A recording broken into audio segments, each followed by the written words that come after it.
What's going on, y'all? It's Jason Reviews here, back at it again with another video, man. Bringing you guys what's going to be a full weekend recap here.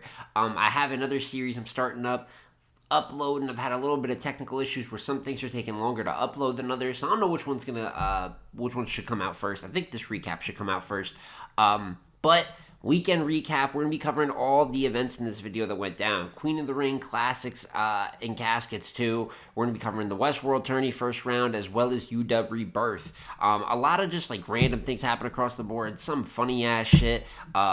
Some good battles, you know what I'm saying? Some upsets in the WestWorld Tourney, which might have had the best quality battles of the weekend. A few different things to discuss, but we're going to just talk about each event in a chunk, man. First, we're going to talk about Queen of the Ring, my main takeaways from that, main takeaways from WestWorld, and lastly, we'll talk about what was going on UDubb's return card. But without further ado, man, let's start out with Queen of the Ring. So, starting off with Queen of the Ring, main takeaways, right? Out of all, let's say, like, the undercard battles, the fine print battles, as we say, right? The early starters, I thought Rain, Fire, Moon versus Tasha the Author was one of the better battles, to be real with you. I will say with Tasha, I thought she had good peaks. I like some of that content she had. Only time I pull my titties out is when they check it for contraband. She had some shit like that was alright. Now, breath control, she just could not. It wasn't even a clean thing. Like, she knew, even though I think she choked in the second. But overall, it's not like she was just forgetting her material. But her breath control, her pacing of a round, it just seems like she couldn't deliver it correctly. While you had Rain, wrote a little bit more complex, more of a pen. I might have preferred some of Tasha's PK makers, to be real with you. But Rain just out-delivered her, out-executed her, just had a better battle. So I think you can have, I have Rain 2-1 or 3-0. Like I said, I like Tasha's peak. She was fire. She just didn't execute the way you got to execute in terms of delivering your material in a battle. What other battles happened? Don Lady leveled up on Torture. She 30 Torture and had one of her better performances that you're going to see from Don Lady for the most part. Had Torture a little bit out of character by the end of the battle too. J2 versus K-Profit was debatable. I had J2 winning, as many people did, but I thought it was a debatable battle. I had J2 winning the second and the third, or actually, was it even debatable? I think the third was pretty close. I had J2, but I thought the third was pretty close. Miami versus Chirac was not all that good. I'm not going to lie to you. Underwhelming battle. I had Chirac first and third. Miami definitely lost the first. She definitely won the second. And then her third was just okay. I thought Chirac kept her level of consistency as she does, right? So I had her winning an underwhelming joint from them. And then the main event was Bonnie versus A-Ward. This is not that crazy of a battle either, especially A-Ward, who I thought as the battle went on kind of took it less serious. But his second is anything. The way he's freestyling and doing anything, you might as well call him A-Ward Clips, man. You know what I'm saying? He was doing anything. Not the craziest Bonnie either. A couple different angles and approaches. Close battle. I'm going to be real with you. Pretty close battle just because neither of them were that crazy. I had A-Ward taking the battle first and third. Bonnie, I had clearly taken the second. Like I said, Ward kind of mailed it in. Third is kind of close. I'm going to be real with you. And the third's kind of close because neither of them really snatched it away. So I got A-Ward winning. Queen of the Ring, as you can tell, overall, it was cool. You know what I'm saying? It was cool. And then we can get into WestWorld. 5 battles overall. 3 out of the 4 tourney battles happened. Saint versus Next, I think, is happening today, the next day while I'm shooting this. Saint was sick. He said he got food poisoning, right? So they're just shooting the next day. You had 2 non-tourney battles. Shy Dog versus Joe something. Some people were saying Shy Dog won the battle. I didn't get to watch it in its entirety. And then Kamikaze versus Gutta. I'm not familiar with either of these dudes, but Gutta was smoking Kamikaze. He was whooping him. You know what I'm saying? So that's the non-tourney battles for you. Now it's the tourney battles. Fate versus Clutch the Kid. Clutch was a late replacement for real name Brandon, who backed out of the tourney. Listen, Fate, puncher. Punches his way into winning the first round, right? And it looked like he kind of made a highlight of it. The Michael Orr shit, the slamming the glasses. Like, he was up 1-0 super clear. And then Clutch's approach in this second and this third. It's a strategic approach, you know what I'm saying? It's really no other way for me to call it. He just basically was calling Fate a bitch the last 2 rounds. That's it. He was, your appearance, this and that, you nerd, you scare the bitches away. I mean, he just called him soft every single way that you can in the second and the third round. A little bit of street shit in there. Punchlining as well. For anybody that's watched Clutch's work, I call him a local legend over there at the West. You look at any of the smaller League West events, Clutch has got a plethora of work over there. But this second, this third round really just belittled the man, and it ended up working. Fate as a pure puncher, that's what he does. He punches. So when the punches are great, he's doing great. But it's like someone in the NBA, a role player that only shoot threes. Listen, when the shot's on, catch and shoot, 42%. They hitting, they helping the team. But if they in the shooting low, they don't got no other weapons to go to help the team continue to win. So the best way I could say about Fate is when you start writing downhill in the second, the third, that's where you go by is the punches. So if that's down, you're just down. It's just not as good as it was in the first round. Clutch with a good approach ends up getting the judge victory and advancing. Then you had Foet Dev versus Active. This was the worst of the three battles. Not a bad battle, okay battle. Active was being extra as Active can be. In between, after the first round, he's shoving Dev all over the place. I just came to mark you out, talking, not letting him start his round. And that's the way I think Active, it's a strategy. That bully ball, you know what I'm saying, play them on camera. It's hard for their believability to still hit after you do that. But the problem was Active's raps just weren't that crazy this time around. I give Dev a lot of shit, man. Dev chokes a lot. He choked in this battle. You know what I'm saying? He choked in the second round. He probably would have won 3-0. But his first and his third were good enough, man. I thought Dev was good, especially by the time he got to his third round. Probably the best round of the battle. 1-2-1. I think one of the judges gave Active the first. You're not being for real. You're not being honest. That's not what God asked of you. You know what I'm saying? That's a sin. But anyways, Dev ends up winning by split decision anyways, so the right call was made. I didn't think that he just smoked Active or none of that, but I just think Active didn't have enough, and Dev's first and third were just good enough. And so you get Dev advancing as well. So far, you're Clutch advancing, Dev advancing, and then you got Quis versus Hansel. And I thought that a lot of people were telling me, Quis is, pretty good, underrated. But even with that, I thought Hansel with where he's been recently, even though he's coming off the Mozzie loss, which I didn't like. Shotgun Shug performance is really good. Hansel battle's really good. You've been on URL. You've been doing your thing. And I looked at his side of the bracket and Hansel, you got to come out this side of the bracket. You know what I'm saying? If you're going to be in this tournament, you higher profile, punch rate just like these guys, but should probably hit at a higher level while your game is developing. Guys, Hansel lost. He lost the first clear. The second, Quis was good. Quis's first was great. That's where all the flashes, the Quis noise, that's where you're coming from. His first was great. I don't think Hansel could have done much. Quis's second is good. It's not unbeatable. It's good. But I just thought Hansel didn't match it. I thought a lot of this is... Quis was good. Don't get me wrong. I got nothing but good things about Quis. Out of everyone from the WestWorld card, he should be getting the absolute most praise for his underdog win. But I thought in the second, Hansel could have won it, and he just simply didn't. He does end up pretty clearly, in my opinion, winning the third round, although Quis had a good third as well. I thought Hansel finally got to bomb him, but it was too late by then, man. I had him for losing the first two rounds of the battle, which I think most of the judges did. Quis was talking a lot of shit while he did it, too. I ain't gonna lie to you, as you should. You know what I'm saying? You were doubted coming in, and now you go in here and you get a W over one of the favorites in the tournament. Hansel, decent performance. Reminded me of the Mozzie one where it was just good enough where it's like, yo, you've won great round versus Mozzie had a great second versus Quis got a great third, but the other rounds just simply aren't good enough, man. I think for a guy that I give a lot of praise to out of these last two top 6 classes to turn around after the Shug battle, take that momentum, and then go and lose to Mozzie and Quis, questionable. Gotta ask some questions, about what his next move is and what he's going to do to bounce back, because you just can't be taking losses like that when you are building, your profile. But shout out to Quis, man. Standout performance over there at WestWorld for the most part. Still got to get Saint next to see what the Final Four is over there. And then, once we get to, kind of the finals and stuff like that, we'll talk about WestWorld a little bit more, man. But overall, might have had the best quality battles. Maybe not the highest names, none of that, but the best quality battles of any of the events. And then that leaves you with UDubb Rebirth. Now, I have a few different places I have to go do with UDubb Rebirth because it was just a zoo.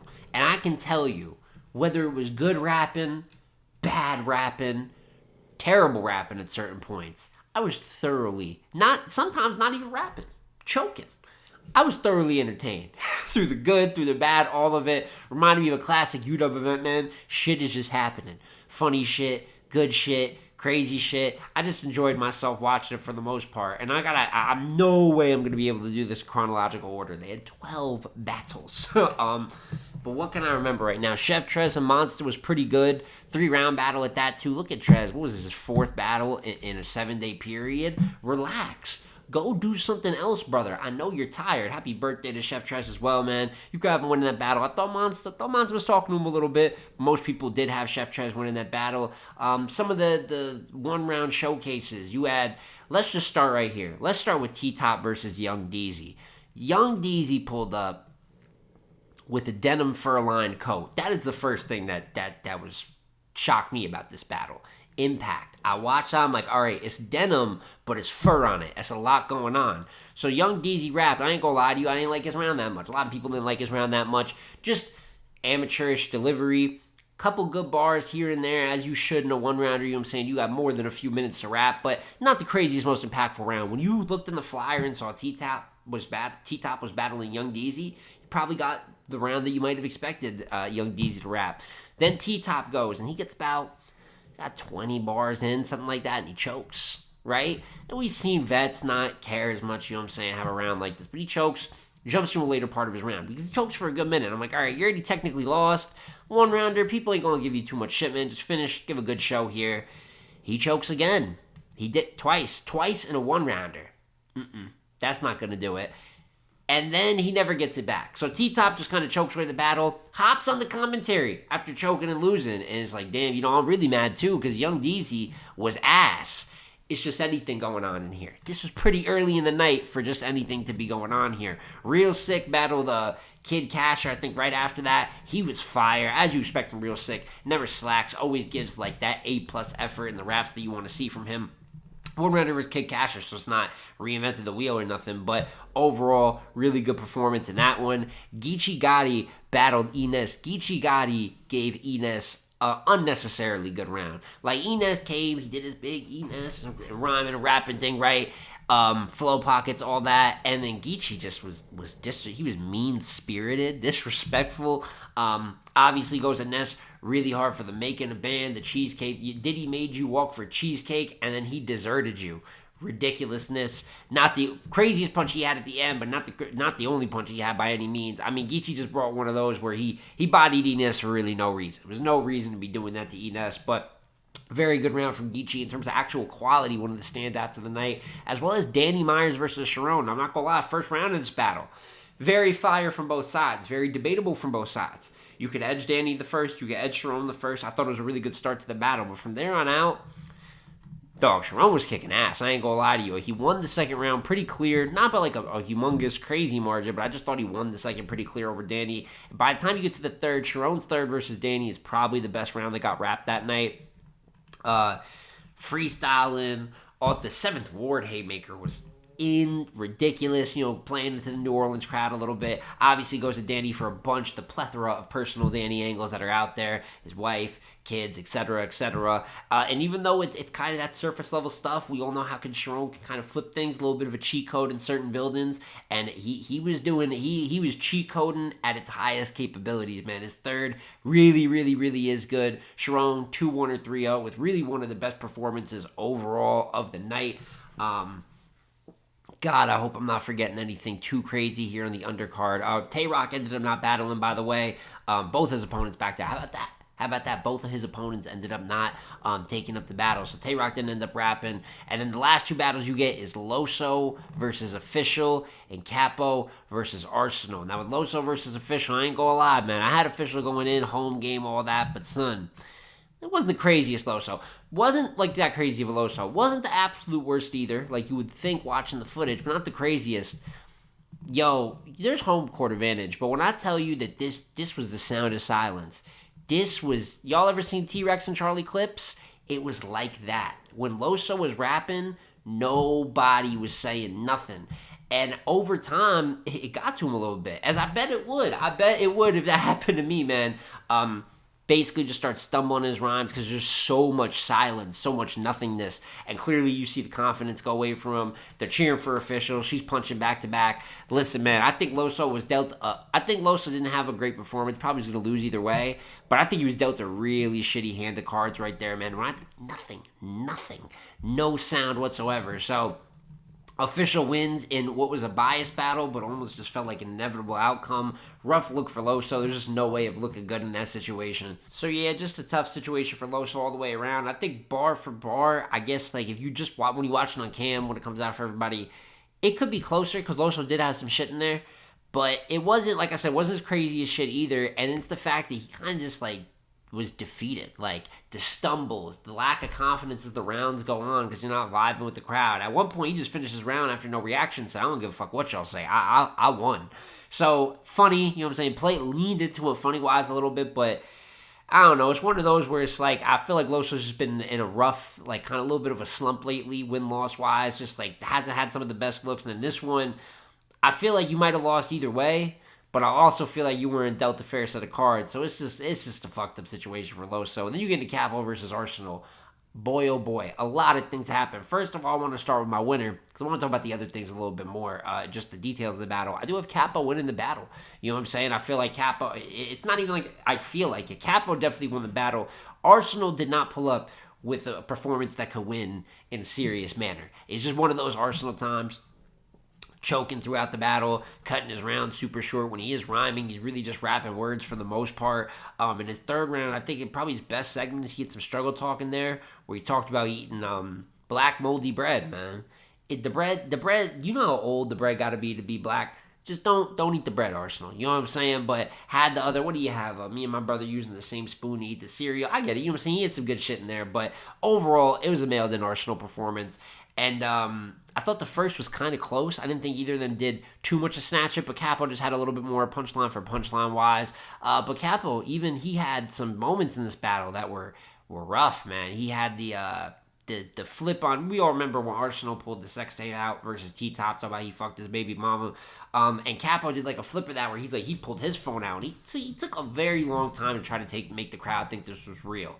But he's doing it very slow, very just strange. He was punching pretty good before he got to that part of his round. And then I don't remember this the first or the second. I had him winning the first. And then you get to the second, probably had him winning all these rounds when you really break it down. I think the first the most debatable, but I edged him that. The second, so he did this whole sex tape thing just to say it's not real. Like after trying to convince everyone it's real, it's not real. And it led to like a GoFundMe punch. Listen, man, that whole thing, airball. That was a rough joint. I ain't gonna lie to you. I could see the vision of how you were leading up to the flip of the GoFundMe, but I felt like there was just too much of that time trying to convince in the middle where it made it more of like a cringy bar than a crazy bar. The disrespect bars, trying to match Arsenal in disrespect, I always say this. It's not that you're not going to win the battle doing that, but the footage isn't going to win. We don't really like when Arsenal just does the straight disrespect with no real wordplay, none of that. I mean, just like straight, like it doesn't work as much for him anymore. And it's not going to work with someone else doing it to him. The Jeffrey Epstein, R. Kelly bars, talk about like what he hopes is done to his child. It's not like I'm going to act like, oh, it's the worst thing ever, this and that. Like, nah, he won the round. You know what I'm saying? Because someone had to. But it's just not that good either. You know what I'm saying? It's not, nobody wants to hear like pedophile, like concept bars. It's just, we don't want to hear it. So I had Capo for real going up 2-0 in an ugly one. You know what I'm saying? Going into the third. And I'll tell you, it's kind of messed up for Capo because this third had some pretty good shit in it. The Katrina shit, he had a version of like an onion in the sock bar. You know what I'm saying? I thought that was pretty good too. And then after he landed, I can't remember what the bar was. He landed one of his better bars of the battle, and then he choked. And he choked for a minute. You know what I'm saying? Arsenal choked in the third. I think Arsenal cut his second super short. Basically, it was a choke. Capo had the air balls in the second. Then you get to the third. His third finally is going to be the first, like the good round of the battle. And then he chokes for like a good minute in the third, man. So Capo versus Arsenal, I really think you could call it Capo 2-1, if not 3-0. Not the best footage, though, overall from either of the gentlemen, in my personal opinion. And that kind of is the full recap for UDubb and the weekend as a whole, man, overall. So some of the bigger takeaways. Oh, how could I forget? B Magic versus Shotgun Suge is the last one we're going to talk about here. You know what I'm saying? B Magic 30 Shotgun Suge, man. They're very similar to Arsenal, just not an applied Shotgun Suge, choking, stumbling for the most part. Magic won the battle because of cleanliness. How about that? B Magic won because he was the cleaner one in the battle. But even then, content-wise, he was just a bit better than Suge 2 punching. Not the craziest Magic, but maybe something like his EK performance last year, for those of y'all that seen it, is definitely just solid. So look at B Magic, man. Starting the year off with a 2-1, if not 3-0 win over Shotgun Suge.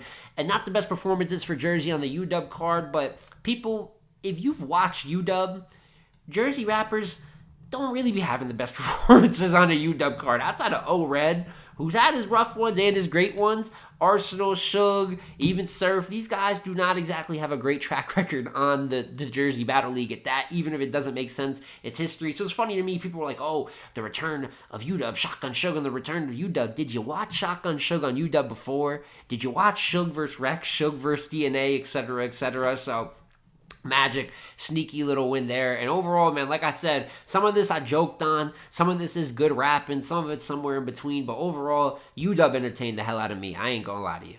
And as I was about to say before, that was my full recap, man, on the entire weekend. So a little bit of a longer video here, just more like open discussion. Hopefully, trust me, I'm not done. For those of you that remember my old recaps, top 5 best of the card, top 5 lowest of the card. Might see that going forward for a couple other cards here, but I just thought this weekend, with so many different events jam-packed, we could just do a full coverage of all 3 of them joints, man, and just kind of talk about damn near every battle, or every battle that went down somewhere in here. If you had a battle, for the most part, I believe I tried to talk about it. My bad if I missed it. But anyone that watched this weekend, I'm sure some y'all watched at least one of the events this weekend, hopefully, or plan on watching them maybe as they drop. So we'd love to hear y'all's takeaways for the most part, man. If I had to rate each event, right, I'd give Queen of the Ring like a 5. Like a 5 out of 10. I'm not mad at that. Maybe 6. 5. I'm leaving 5 out of 10 for Queen of the Ring. When you look at WestWorld, I'm giving WestWorld for what you got to grade on what it was too. It's not built up the same way these other cards were. No Saint and X. Could have sent it up maybe to an 8 because I think they were doing good battle quality wise. But I'll give it maybe a 7, 6, lean and 7 type of shit. Maybe 6.5, just because, you know, it's a limited amount of battles, but they did good with what they had. And UDubb, in terms of actual battle quality, you could like bring it down to like 6-ish territory, but I laughed a lot, man. I had a good ass time, so I might be going like 7, 7.5 for UDubb, man. So that's my quick ratings of all the events, my quick talking of all the different things I said. Like I said, bro, for those that watched any of it, please let me know your takeaways in the comments down below. Would love to chop it up back and forth, man. But it's been J Smo Reviews again, y'all. Like, comment, subscribe. I'm gonna catch you on the next one, man. Peace.